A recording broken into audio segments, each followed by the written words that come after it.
braked on a desolate snow-covered mountain pass. My name is Angela, and at 32 years old, I found myself stranded in the unforgiving wilderness of Anchorage immediately after burying my father.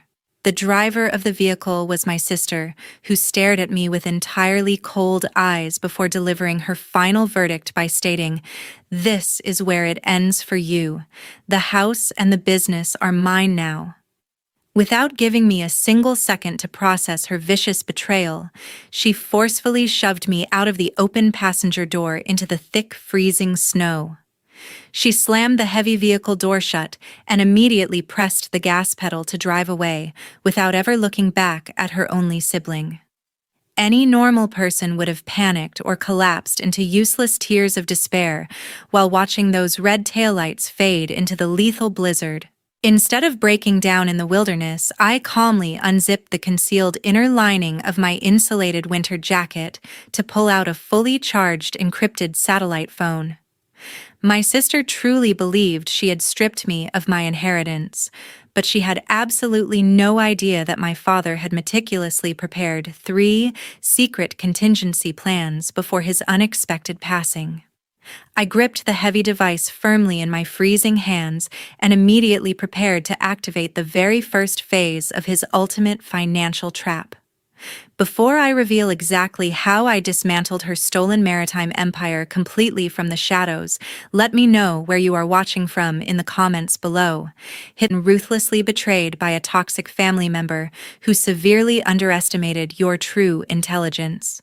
The flashing red lights of a 911 patrol car pierced the blinding white night just before I completely lost all feeling in my freezing hands. The emergency rescue team found me collapsing in the unforgiving blizzard and immediately initiated critical hypothermia treatment protocols to stabilize my rapidly dropping body temperature. They wrapped me tightly in heavy thermal blankets and carefully transported me away from that desolate mountain pass straight back to the relative safety of downtown Anchorage. The paramedics asked a few standard questions regarding how I ended up stranded, but I simply blamed a vehicle breakdown to avoid any premature police involvement. I knew getting the authorities involved at this early stage would only give my sister Pamela the legal advantage she desperately wanted. As soon as I unlocked the heavy steel door to my apartment, which was entirely retrofitted with state-of-the-art computer servers, I immediately grabbed my encrypted communication device. I urgently contacted my best friend Felix because I desperately needed his specialized network engineering assistance to establish a highly secure hidden satellite connection. He answered the secure line on the second ring with a voice full of legitimate concern. "Tell me you are safe because the storm tracking radar over your location looks absolutely catastrophic right now." I survived the cold, but we do not have much time before they solidify their hostile takeover of the corporate office. I replied while simultaneously booting up my primary workstation. "I need you to bounce my signal through the European proxy servers immediately so I can bypass the maritime network firewall without leaving a single digital footprint." Felix understood the severe gravity of the situation instantly and flawlessly routed my incoming signal through 3 separate international servers to guarantee absolute anonymity. With his brilliant technical support securing my external perimeter, I initiated a complex sequence to breach the internal servers of the maritime transport company my father had spent his entire life building. It took less than 40 minutes to shatter the outdated commercial security protocols they were currently using to protect the administrative headquarters. I navigated silently through the digital architecture of the international shipping manifests and employee portals like a ghost returning to haunt its own house. My fingers flew across the mechanical keyboard as I systematically disabled their rudimentary tracking software before they could even detect a foreign presence inside their mainframe. I officially activated Plan A by deploying a highly sophisticated invisible firewall directly into the foundational code of the company network. This specific malicious script was meticulously designed to permanently lock the executive leadership out of the core ship dispatch system, while simultaneously making it appear as a routine server maintenance glitch. Whenever anyone in the upper management tier attempted to authorize a cargo departure from the Anchorage port, the system would automatically trap their credentials in an endless loading loop. Pamela would absolutely lose her mind when she realized her newly stolen administrative access was entirely useless to actually operate the massive fleet of cargo ships. The sheer brilliance of my father was embedding this secret backdoor access specifically for me, years before his health began to decline.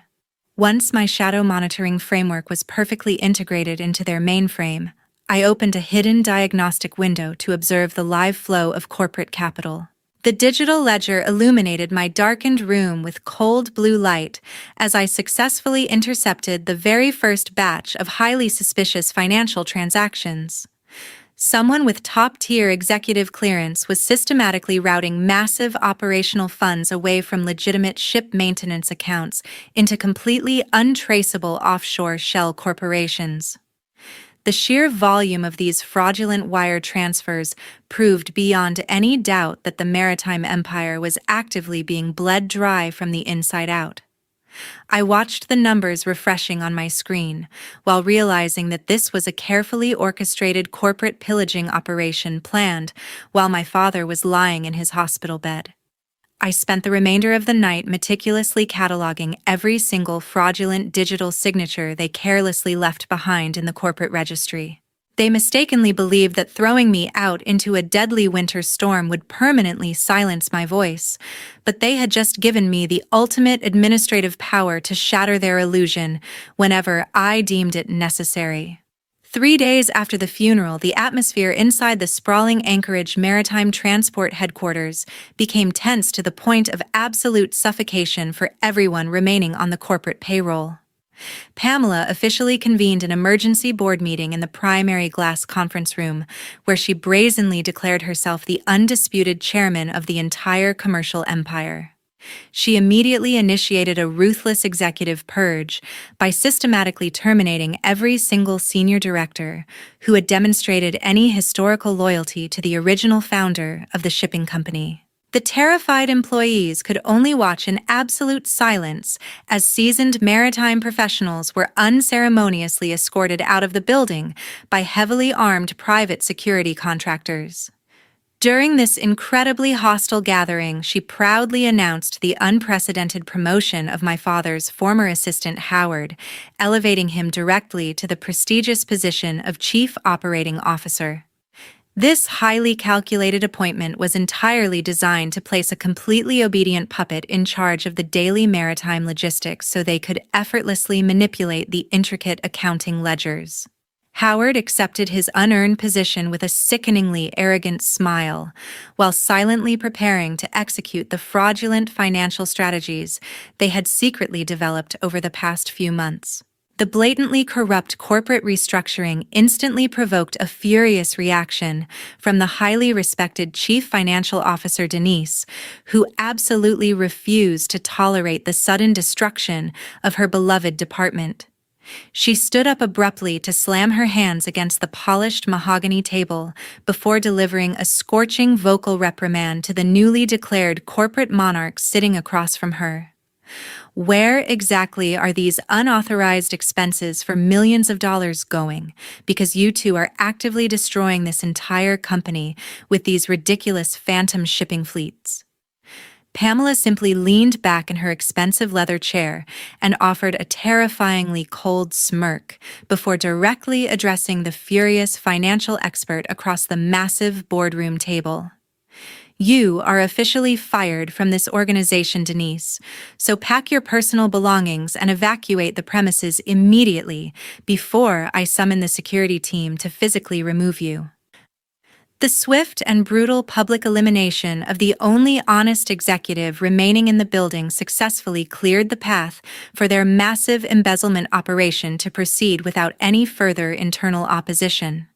Howard wasted absolutely no time abusing his newly acquired administrative authority by aggressively approving dozens of completely fraudulent maintenance contracts for commercial vessels that did not actually exist anywhere in the fleet.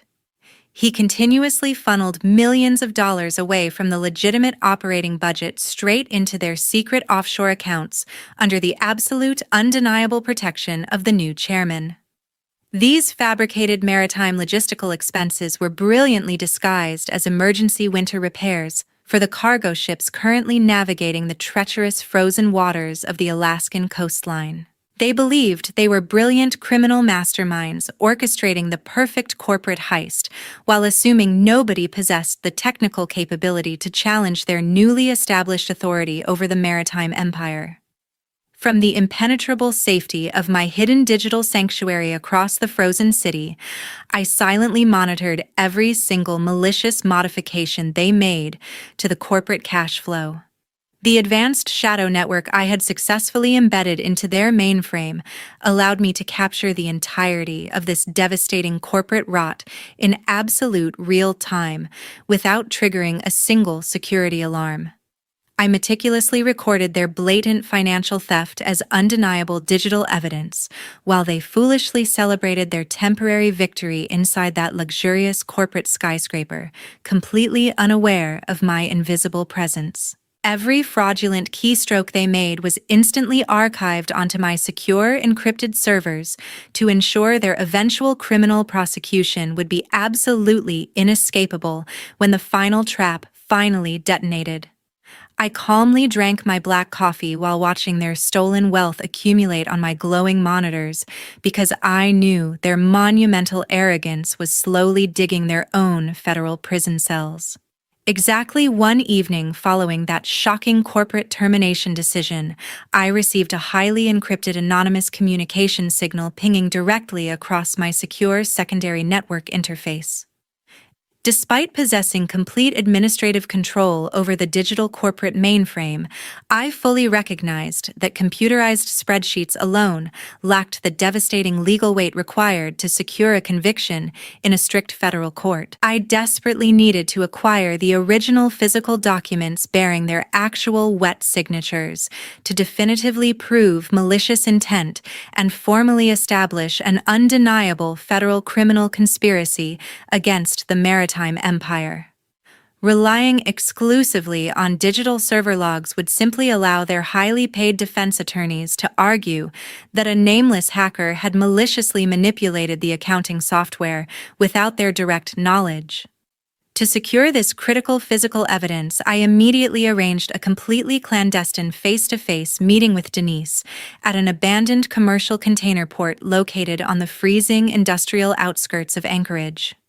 We deliberately chose this desolate environment specifically because the towering rusted shipping containers created a perfect labyrinth that remained entirely hidden from the expansive surveillance camera network monitoring the active commercial docks. The remote location provided the absolute operational security we needed to exchange stolen corporate property without alerting the private security forces currently patrolling the main headquarters. The freezing Alaskan wind whipped aggressively across the frozen concrete as Denise cautiously approached my vehicle, while shivering violently and pulling her thick winter coat collar tightly up around her frozen neck.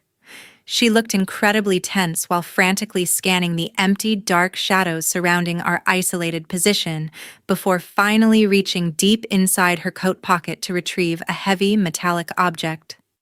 I always knew Pamela would eventually try to permanently eliminate me from the corporate hierarchy, so I secretly backed up the entirety of their black market transaction records right before the armed security guards forced me to leave the building.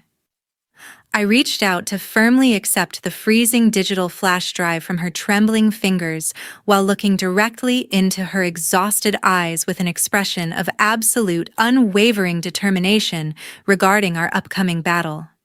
Thank you for risking absolutely everything tonight, Denise, because these original financial documents will absolutely serve as the final, undeniable nail securing the heavy lid of their impending federal coffin. Taking a deep breath of the freezing night air, Denise meticulously explained exactly how Howard had been systematically forging international customs declarations to bypass standard maritime shipping regulations. She detailed his highly illegal process of signing massive, unsecured commercial loans under the corporate name to artificially inflate the apparent revenue while simultaneously creating catastrophic financial black holes inside the company ledger. They were aggressively utilizing these illegally acquired banking funds to desperately cover the massive operational discrepancies caused by their bottomless corporate greed and lavish personal spending habits. The sheer magnitude of their fraudulent borrowing practically guaranteed the eventual total bankruptcy of the maritime company my father had spent 40 years building from the ground up. Standing together in the freezing, desolate shadows of that abandoned shipping yard, we officially established a highly formidable secret alliance, forged entirely through our mutual desire for ultimate legal justice. We silently swore to weaponize every single piece of devastating financial evidence contained within that drive to completely obliterate the dirty corporate empire Pamela and Howard were currently attempting to construct. We fully understood that their monumental arrogance would blind them to our impending attack until it was far too late for them to mount any viable legal defense against the federal fraud charges. The meticulous collection of this undeniable physical proof transformed our defensive strategy into an incredibly aggressive offensive campaign designed to dismantle their stolen lives entirely. 1 week before the highly anticipated initial public offering of the Maritime Corporation, the massive volume of encrypted data extracted from the flash drive securely provided by Denise finally began demonstrating its absolute destructive potential. The sheer amount of falsified documents required intense scrutiny to fully comprehend the actual terrifying depth of their incredible deception. Following several exhausting, sleepless nights spent meticulously analyzing thousands of scanned legal pages, I successfully discovered a highly classified borrowing scheme they desperately tried to bury deep inside the corporate archives. Pamela and Howard had secretly authorized borrowing tens of millions of dollars from aggressive private equity funds to desperately conceal the massive operational deficits they intentionally created. The sheer magnitude of their fraudulent borrowing practically guaranteed the eventual total bankruptcy of the maritime company unless they successfully secured the massive influx of public investment capital from the upcoming stock launch. The truly fatal legal vulnerability I identified buried deep within the complex financial terminology was that these ruthless investment firms strictly demanded a comprehensive cross-collateralization agreement before releasing any operational capital. This specific contractual clause legally bound the massive corporate debts directly to the individual people serving as the primary financial guarantors for the institutional loans. They carelessly assumed the corporate veil would permanently protect their personal wealth from any future legal liability, while they continued draining the operational budget for their selfish luxury expenses. They never bothered to read the fine print, because their overwhelming greed completely blinded them to the strict standard institutional lending requirements. Recognizing this unprecedented opportunity, I officially decided to activate Plan B, utilizing my hidden administrative network privileges to execute the most devastating financial trap humanly imaginable. I methodically manipulated the internal digital registry to legally assign the full repayment responsibility for this astronomical debt directly onto the personal assets, including the luxury mansions and private bank accounts, belonging exclusively to Pamela and Howard. They mistakenly believed they were safely spending anonymous corporate funds, but I transformed their stolen money into a highly toxic personal liability that would ultimately destroy their entire existence without offering any chance for legal escape. While carefully typing the complex encryption sequences required to solidify the digital trap, I smiled coldly at my glowing computer monitors inside the darkened Anchorage apartment. You desperately wanted to steal absolutely everything our father spent his entire life building from the ground up. I muttered quietly to the empty room while finalizing the final administrative execution command. Then you must fully prepare to pay for that unbelievable level of arrogance with your own miserable financial life.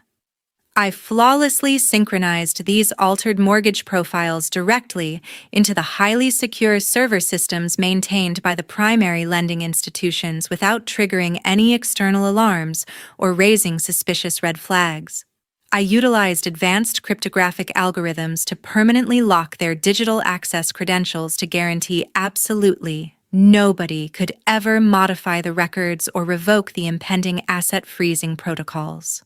The institutional banks now legally recognized Pamela and Howard as the sole individual guarantors, fully responsible for repaying the tens of millions of dollars they had fraudulently acquired. The catastrophic personal debt bomb was now perfectly positioned deep within the financial architecture of their stolen empire, while silently ticking down toward absolute zero. It waited patiently in the dark shadows for the prestigious initial public offering event to begin, so it could detonate violently and completely, eradicate the stolen wealth accumulated by those miserable traitors. Their monumental arrogance prevented them from noticing the lethal digital snare wrapping tightly around their throats as they continued blindly preparing for their fraudulent moment of public corporate glory under the bright stadium lights. With only 2 days remaining before the highly anticipated financial event, the entire Anchorage Maritime headquarters was completely submerged in ridiculous, ostentatious preparations for the upcoming initial public offering. Pamela aggressively dispatched a massive series of highly provocative VIP invitations, directly targeting the most powerful maritime tycoons and ruthless corporate investors operating across the entire western seaboard. She possessed an overwhelming psychological ambition to aggressively mobilize an astronomical influx of fresh public institutional capital, specifically designed to permanently legitimize the millions of dollars they had already stolen from the operational budget. She firmly believed that securing these massive investment contracts would successfully wash their dirty money clean, while simultaneously elevating her personal status into the highest echelons of the international shipping industry. While sitting completely alone in front of my glowing surveillance monitors, I suddenly realized a highly problematic legal flaw regarding the overall execution of my current digital retaliation strategy. I deeply understood that Plan A and Plan B were fundamentally financial weapons, which meant Pamela could potentially manipulate her protective corporate liability veil to severely delay the inevitable civil litigation through years of exhausting courtroom battles. She possessed enough stolen capital to hire armies of defense lawyers capable of burying the truth underneath endless mountains of procedural paperwork, until the authorities eventually lost interest in prosecuting her crimes. Right inside that frustrating moment of strategic gridlock, I vividly recalled the incredibly cryptic final instructions my father had desperately whispered to me while resting on his hospital bed just days before his tragic passing. He firmly directed me to immediately locate his longtime personal attorney and most trusted lifelong confidant, George, to successfully secure the ultimate legal failsafe protecting his magnificent maritime legacy from absolute hostile destruction. I immediately grabbed my heavy winter coat and drove my vehicle directly through the freezing Alaskan weather toward the highly formal downtown legal office belonging to George to urgently present the undeniable digital evidence I had meticulously collected. After patiently reviewing the stolen corporate ledgers and carefully listening to my detailed chronological explanation regarding their massive corporate embezzlement operation, he offered a solemn nod of absolute confirmation regarding the brilliant defensive foresight my father had secretly demonstrated before his death. George slowly stood up from his heavy mahogany desk to carefully open a massive steel wall safe concealed entirely behind a beautiful framed painting before extracting a highly encrypted digital flash drive. He solemnly handed the small metallic device across the polished wooden desk while speaking with an incredibly stern vocal tone that heavily echoed throughout the quiet, professional legal office. This specific encrypted drive contains Plan C, which your father explicitly instructed, must only be unleashed upon the public when every single stage spotlight is directed squarely at Pamela. I tightly gripped the freezing metallic USB containing my father's final recorded testamentary will, while giving the older gentleman an absolutely unwavering nod of complete understanding regarding the impending corporate destruction. I completely understand your strict instructions, because I will personally ensure the entire financial world clearly witnesses her true deceitful face during the upcoming corporate conference night. I finally departed from that quiet legal sanctuary, possessing a completely renewed sense of absolute, unwavering confidence regarding the impending corporate battlefield awaiting us all at the maritime headquarters. The ultimate devastating legal puzzle piece was now resting securely inside my coat pocket, while remaining absolutely primed for the spectacular night of public judgment approaching rapidly on the freezing horizon. I knew without any hesitation that the shocking contents hidden within this tiny metallic device would instantly shatter her fabricated reality and permanently terminate her fraudulent reign over the shipping empire. That Friday evening, the massive Anchorage Maritime Trading Hall completely sparkled with the relentless camera flashes belonging to the international financial media and the most powerful transportation tycoons. Pamela wore a ridiculously expensive emerald designer evening gown while proudly stepping onto the center mahogany podium, holding a custom gold-plated fountain pen in her trembling right hand. She enthusiastically prepared to officially sign the historic initial public offering registration documents that would supposedly legitimize her fraudulent corporate empire forever in the eyes of the global market. Operating from the darkened audio-visual control booth located on the elevated mezzanine level, I successfully bypassed the internal hotel network firewall without triggering a single security alert. I systematically severed the primary microphone audio feed right as she opened the leather binder and directly unleashed Plan C onto the towering high-definition LED screens suspended directly behind the grand stage. The crystal-clear video recording of my father instantly illuminated the massive auditorium, while his deeply stern voice echoed perfectly through the expensive surround sound speakers surrounding the stunned audience.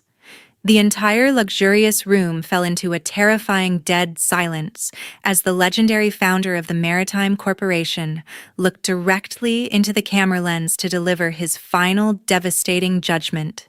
If I pass away suddenly, you must know it was absolutely not a natural accident, because I hereby permanently revoke all inheritance rights from Pamela and transfer total executive authority directly to Angela. The entire prestigious auditorium instantly exploded into absolute chaotic pandemonium as the wealthy institutional investors finally realized the catastrophic magnitude of the corporate deception unfolding right before their eyes. A highly influential logistics chief executive officer stood up abruptly from his front row seat to aggressively point his finger directly at her incredibly pale and terrified face. You are blatantly defrauding every single investor in this room because this entire maritime company is completely drowning in hidden institutional debt and massive accounting fraud. Immediately following the devastating video conclusion, I aggressively projected the meticulously compiled financial spreadsheets, definitively proving Howard had ruthlessly embezzled millions of corporate dollars into his untraceable offshore accounts. I highlighted the fabricated vendor invoices in bright red digital ink, so every single financial reporter in the room could clearly photograph the undeniable evidence of his monumental corporate theft. I simultaneously displayed the highly classified institutional banking records, confirming Pamela had foolishly utilized her massive personal estate as the primary collateral for those incredibly toxic commercial loans. The surrounding wealthy investors immediately panicked upon seeing the undeniable digital evidence and frantically utilized their cell phones to permanently cancel every single pending financial agreement they had previously negotiated. They aggressively pushed their way toward the heavy exit doors while shouting furious demands for immediate legal representation regarding the fraudulent investment contracts they almost blindly signed earlier tonight. Pamela experienced a complete psychological collapse right there on the illuminated stage, while screaming uncontrollably at the massive digital screens displaying her ultimate financial and personal ruin to the world. She completely lost her fragile grip on reality and violently lunged down the stage stairs, desperately attempting to physically attack me through the thick glass windows of the sound booth. The heavily armed private security forces immediately intercepted her chaotic charge and forcefully pinned her expensive designer gown directly against the polished hardwood floor to prevent any further physical violence. She thrashed wildly against the heavy grip of the security guards, while screaming incredibly vicious threats that only further cemented her profound public humiliation in front of the flashing cameras. Her absolute mental breakdown in front of the international financial press effectively destroyed the beloved public offering ceremony she had spent several arrogant months desperately planning to execute tonight. The deafening sirens from the approaching fleet of police vehicles completely suffocated the chaotic noise echoing inside the massive glass skyscraper. Heavily armed federal agents from the Financial Crimes Division aggressively stormed into the luxurious trading hall alongside local law enforcement officers to execute emergency federal arrest warrants. They bypassed the panicked wealthy investors to directly apprehend the criminal suspects standing near the shattered remains of their highly publicized initial public offering presentation. The lead federal investigator loudly charged both Pamela and Howard with massive securities fraud and egregious corporate embezzlement, while dozens of international media cameras captured their absolute public humiliation. Howard immediately collapsed onto the polished hardwood floor in a state of paralyzing terror, while begging the federal agents for a completely impossible leniency agreement. Thanks entirely to the brilliant cross-collateralization debt trap successfully established during the execution of Plan B, the institutional lending banks immediately initiated catastrophic asset freezing protocols against both criminals. The aggressive private equity firms permanently sealed their luxury mansions and officially confiscated their expensive supercars within minutes of receiving the automated fraud alerts generated by my secure network. The bank seized every single offshore bank account and personal investment portfolio, which effectively pushed the two greedy traders into a permanent state of absolute financial destitution. They were forced to face the overwhelming reality that their monstrous ambition had successfully erased their entire personal fortunes without leaving a single penny for their upcoming criminal defense. Once the overwhelming corporate chaos finally settled and the international press evacuated the premises, I utilized the undeniable legal authority granted by Plan C to officially assume full executive control over the Maritime Transportation Company. I immediately terminated the remaining corrupt board members who blindly supported the fraudulent regime before formally inviting Denise to return to the corporate headquarters as the official chief financial officer. We stood together inside the silent grand auditorium and collaboratively promised to begin reconstructing the severely damaged logistical empire based entirely on absolute transparency and rigorous operational integrity. I walked outside into the freezing Alaskan night to stand silently on the snow-covered sidewalk, watching the flashing police cruiser transport Pamela away toward a miserable federal holding facility. I watched her terrified face pressing against the barred glass window without feeling a single ounce of familial regret regarding the spectacular destruction of her stolen corporate throne. I consciously decided to completely sever all remaining blood relations without offering any pathetic reconciliation or unearned mercy because I deeply preferred letting the strict federal justice system severely punish her ruthlessly toxic greed. The most profound lesson woven throughout this entire maritime corporate battle is centered entirely around the absolute necessity of maintaining strict emotional discipline. When faced with an incredibly vicious betrayal from your own blood relatives, your natural instinct might push you toward initiating loud shouting matches or desperately seeking their immediate personal validation. Giving into those impulsive reactions only surrenders your inherent power directly to those toxic individuals who actively want to see you fail. Instead, you must calculate your defensive strategy quietly in the shadows, while meticulously gathering undeniable physical proof of their malicious wrongdoing. True enduring strength always lies in allowing a deeply arrogant narcissist to blindly build their own inescapable trap, while you patiently hold the ultimate key ensuring their spectacular legal and financial destruction. Thank you for sticking around to witness the spectacular conclusion of this incredible story regarding ultimate corporate justice. If you have ever had to outsmart a toxic family member who severely underestimated your intelligence, I would absolutely love to hear your personal story. Drop your thoughts in the comments section below, then